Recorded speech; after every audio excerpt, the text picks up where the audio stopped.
সেই ছোট্ট থেকেই দেখে আসছি বাবার বাড়িতে আমের রাজ্য।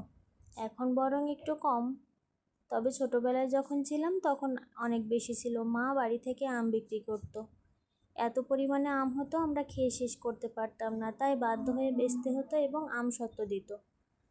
এখন একটু কমে গেছে, তারপরও যতটুকু আছে কিনে খাওয়া লাগে না।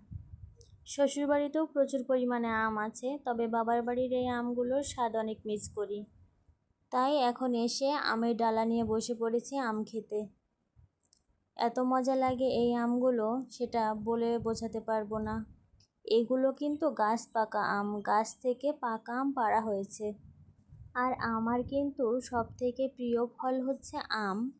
আমের মতো স্বাদ আমি অন্য কোনো ফলে পাই না। তো আমার মতো কে কে এমন আম খেতে পছন্দ করো অবশ্যই কমেন্ট করে জানিও। ভালো থেকো সবাই, ধন্যবাদ।